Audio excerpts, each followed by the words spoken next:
샬롬. 오늘 2024년 3월 3일, 벌써 3월이 되었습니다. 주일 사순절 셋째 주를 맞이하면서 출애굽기 20장 1절에서 17절 말씀으로 십계명에 관해서 같이 은혜를 나누도록 하겠습니다. 하나님이 이 모든 말씀으로 말씀하여 이르시되 나는 너를 애굽 땅 종 되었던 집에서 인도하여 낸 내 하나님 여호와니라. 너는 나 외에는 다른 신들을 내게 두지 말라. 너를 위하여 새긴 우상을 만들지 말고 또 위로 하늘에 있는 것이나 아래로 땅에 있는 것이나 땅 아래 물속에 있는 것에 어떤 형상도 만들지 말며 그것들에게 절하지 말며 그것들을 섬기지 말라. 내 하나님 여호와는 질투하는 하나님인지 나를 미워하는 자의 죄를 갚되 아버지로부터 아들에게로 3, 4대까지 이르게 하거니와 나를 사랑하고 내 계명을 지키는 자에게는 천대까지 은혜를 베푸느니라. 너는 내 하나님 여호와의 이름을 망령되게 부르지 말라. 여호와는 그의 이름을 망령되게 부르는 자를 죄 없다 하지 아니하리라. 안식일을 기억하여 거룩하게 지키라. 엿새 동안은 힘써 내 모든 일을 행할 것이나 일곱째 날은 내 하나님 여호와의 안식일인즉 나나 내 아들이나 내 딸이나 내 남종이나 내 여종이나 내 가축이나 내 문 안에 머무는 객이라도 아무 일도 하지 말라. 이는 엿새 동안에 나 여호와가 하늘과 땅과 바다와 그 가운데 모든 것을 만들고 일곱째 날에 쉬었습니다. 그러므로 나 여호와가 안식일을 복되게 하여 그날을 거룩하게 하였느니라. 내 부모를 공경하라. 그리하면 내 하나님 여호와가 내게 준 땅에서 내 생명이 길리라. 살인하지 말라. 간음하지 말라. 도둑질하지 말라. 내 이웃에 대하여 거짓 증거하지 말라. 내 이웃의 집을 탐내지 말라. 내 이웃의 아내나 그의 남종이나 그의 여종이나 그의 소나 그의 낙이나 무릇 내 이웃의 소유를 탐내지 말라. 아멘. 오늘 말씀 제목은 그대와의 약속입니다. 이스라엘 백성에게 십계명을 허락하신 계기는 그들은 이스라엘이라는 백성이라는 칭호가 없었던 애굽 땅의 히브리 노예로서의 삶을 기억하면서부터 하나님이 시작하셨습니다. 그 애굽 땅은 우상을 숭배했던 죄악의 땅이며 그들은 자유가 없는 주인 없는 삶을 노예로만 살아왔습니다. 이제 그들에게 자신들의 삶을 스스로 선택해야 되는 현장으로 나오게 된 것입니다. 과거 애굽에서 살던 이스라엘 백성을 건져내셔서 하나님께서는 자비와 긍휼로 크신 은혜로 노예가 아니라 하나님의 백성으로서 그들을 살게 하고 싶으셨습니다. 사실 그들은 노예로서만 살아왔기 때문에 자신들의 삶의 현장 앞에서 자유가 무엇이며 스스로 무엇을 선택해야 하는지 그 삶 앞에 무섭고 두려웠을 것입니다. 그러나 십계명은 본래 무섭고 두려운 계명이 아니라 자유 없는 노예들에게 진정한 자유를 선물해 주신 하나님의 사랑과 은혜의 복음이었음을 기억해야 합니다. 지난 주말에 우리는 3.1절 독립기념일을 지났습니다.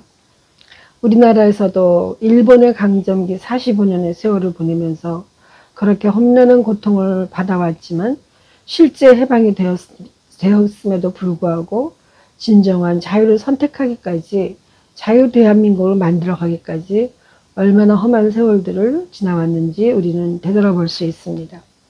맞습니다. 예수님께서는 하나님을 멀리하고 세상신을 섬기며 사단마귀의 종로를 타면서 비참하게 살던 우리를 십자가의 피로 구속해 주셨습니다. 우리는 참 진리이신 예수님 안에서만 진정한 해방과 구원을 맛볼 수 있는 것입니다. 하나님께서는 자기 백성에게 십계명을 전달하는 대상은 본문 2절에 나는 너를 애굽 땅에 종되었던 집에서 인도하여 낸 내 하나님 여호와로라 말씀하신 것처럼 하나님께서는 직접 노예 생활 속에서부터 관여하셨음을 나타내시고 있습니다. 그 전달하는 광경은 준비부터 너무나 신성하고 장엄스러웠으며 영광스러웠던 것입니다. 백성은 십계명을 받기 전에 하나님의 명령대로 옷을 빨아 성결케 하고 3일 동안 여인을 가까이 하지도 않았습니다. 하나님께서는 시내산에서 율법을 모세에게 주셨는데 그 산 사면으로 지경을 정하시고 산을 범하지 못하게 철저히 경계하셨으며 다시 모세에게 반복하여 경고하도록 엄히 명령하셨습니다. 그리고 십계명을 주실 때 이스라엘 백성들은 우레와 번개와 빽빽한 구름이 산 위에 있는 광경과 심히 큰 나팔 소리에 인하여서 온 산이 크게 진동하는 가운데 불 가운데서 말씀하시는 하나님의 음성을 듣게 된 것입니다. 백성들은 큰 두려움 속에서 하나님의 말씀에 집중하였고 하나님을 온전히 경외할 수 있었습니다. 시내산에서 전 이스라엘 백성에게 직접 들려주신 첫 말씀은 바로 십계명입니다. 430년 동안 주권을 잃고 지내다가 출애굽한 지 3개월이 되던 그날에 독립된 나라를 건설하게 하시고 하나님의 거룩한 백성이 되게 하신 이런 일을 유사일에 찾아볼 수 없었던 것입니다. 십계명은 과거를 지나가 버린 그런 말씀이 아니라 지금도 살아서 운동하는 하나님의 말씀입니다. 본문 1절의 십계명의 서원에서 보면 하나님이 이 모든 말씀으로 일러 가라사대 라고 친히 말씀하셨습니다. 하늘과 땅을 창조하시고 섭리하시는 영원하신 하나님께서 친히 명하신 계명임을 나타내고 있습니다. 그리고 이후로부터 하나님과 하나님 나라의 백성은 나와 너, 아이엔다우의 1:1의 관계 호칭을 사용하신 것입니다. 그리고 하나님께서는 영원한 언약을 선포하셨습니다. 그리고 이웃과도 함께 나누고 살피고 살도록 하나님과 사람 사이의 관계성을 더욱 확실하게 하셨던 것입니다. 구체적으로 하나님과 하나님이 사랑하시는 그 자녀 사이에는 다른 어떤 사랑의 대상이 있으면 안 됨을 처음부터 언급하셨습니다. 3절에 너는 나 외에 다른 신들을 내게 두지 말라고 하셨습니다. 간혹 우리 주위에 보면 다른 신들을 섬기는 경우를 보게 되면 오직 그들이 섬기는 그 한 사람을 바라보는 그런 유일신의 존재가 아니라 또 다른 세상, 다른 대상을 통한 어떠한 우상들을 곁에 많이 두며 존재하게 하는 그런 다신론적인 사고를 갖고 있다는 것을 보게 됩니다. 그리고 그런 우상들을 두는 것이 훨씬 신앙이 좋다고 여기는 것을 봅니다. 우리가 보기에는 그것은 절대적 신비의 대상이 너무 멀고 믿음직하지 않으니까 중간에 다른 과정들을 끼워놓고 있지 않는가 그런 생각을 해보게 되는 것입니다. 이제 하나님께서는 그분과의 영원한 언약으로 선포하십니다. 하나님께서 십계명을 주시기 전에 하나님을 말씀하는 그 말씀하시는 분, 그리고 그 말씀을 받는 사람, 너를 구분하여 십계명이 나와 너 사이의 언약관계임을 분명히 선포하고 계십니다. 이스라엘의 종되었던 애굽에서 인도하여 내신 하나님께서는 이제부터는 너희 하나님이 되신다는 사실을 반복하심으로 하나님과 이스라엘 백성은 끊을 수 없는 언약관계임을 계속해서 강조하고 있습니다. 십계명은 언약으로 주신 것입니다. 또한 십계명을 기록한 두 돌판을 가리켜서 언약의 돌판들, 언약의 비석들이라고 하였습니다. 하나님의 언약이 영원한 언약이라면 십계명도 영원한 만대의 언약인 것입니다. 그러므로 십계명은 이스라엘 백성에게뿐만 아니라 오늘날 하나님의 백성인 성도에게 그 개개인에게 경건한 삶의 절대적 기준으로 적용되고 있습니다. 십계명은 10가지의 계명입니다. 그중 1번부터 6가지는 오직 하나님만을 경외하고 그분만을 섬겨야 하는 조항들로 되어 있습니다. 그리고 나머지 7에서 10가지는 자신과 이웃과의 관계 속에서 하나님을 섬기는 자의 진실된 모습을 행해야 하는 일들에 대해서 나누고 있습니다. 6절을 보시면 나를 사랑하고 내 계명을 지키는 자에게는 천대까지 은혜를 베푸느니라 라고 되어 있습니다. 하나님을 경외하고 사랑하지 않으면 그분이 하는 말을 듣고 지킬 수가 없습니다. 더구나 그 명령을 온 마음과 마음을 다해서 지키기는 더더욱 어려운 것입니다. 여기서 지키다는 마치 울타리를 쳐놓고 그 속에 담긴 내용들의 안전을 위해 신경을 쓴다는 뜻이 내포되어 있는 것입니다.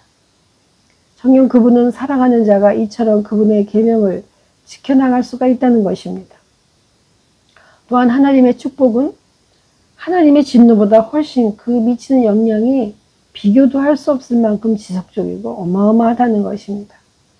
여기서 천이라는 숫자는 단순히 후손의 대수만을 표현한 것이 아니고 후손들에게 미칠 유익과 축복된 긍정적인 영향력까지 내포된 것이라고 할 수 있습니다. 이처럼 하나님을 믿는 사람들과 그 후손들에게 주실 하나님의 은총은 인간의 계산이나 눈에 보이는 숫자로 그려줄 수 있는 그런 것이 아닙니다.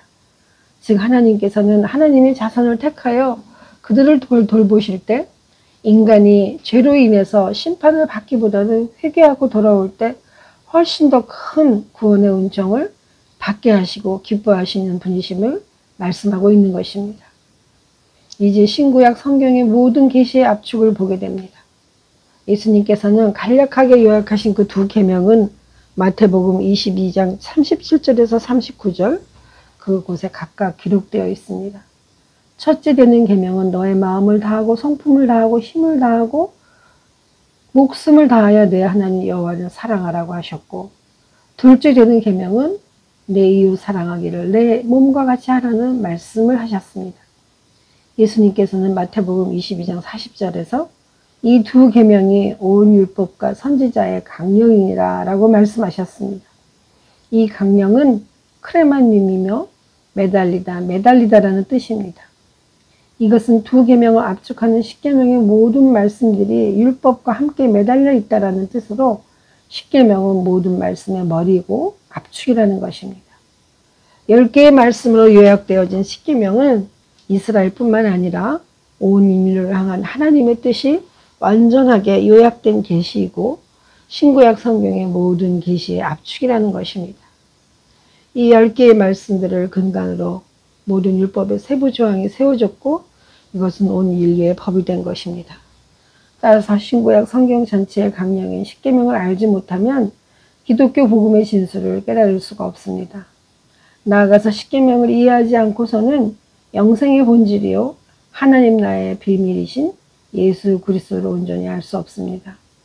십계명은 하나님의 구속사적 경륜 속에서 상고함으로 예수 그리스도를 밝히 깨달아 영생의 선물을 다 받으시기 바랍니다. 그리고 오늘 우리는 십계명을 다시 상고함으로 복음의 말씀 가운데 더 분명하게 나아갈 수 있게 되는 것입니다. 아멘. 기도하겠습니다. 하나님 감사합니다. 내 하나님 여호와를 사랑하고 내 이웃을 사랑하기를 내 몸과 같이 하라고 하시는 우리 예수님의 정말 그 크고 비밀한 두 가지 계명을 오늘 십자가의 그 십계명을 통하여서 다시 한번 오늘 저희들이 배우고 익히고 깨달을 수 있는 귀한 시간 주심을 감사합니다. 하나님께서는 우리를 책망하시고자 함이 아니오 오직 하나님께서는 축복의 백성으로 더 큰 영원한 하나님 나라의 사람으로 삼으시기 위하여 우리에게 십계명을 선물하여 주셨습니다. 하나님 그 계명이 우리를 지켜주는 것이요 그 계명이 우리를 하나님 나라로 인도함을 깨닫고 하나님 주님 앞에 늘 말씀 앞에 무릎 꿇어 순종하는 저희 모두가 되게 함으로 하나님의 온전한 자녀가 되게 하여 주옵소서. 예수님의 이름으로 기도드리옵나이다. 아멘.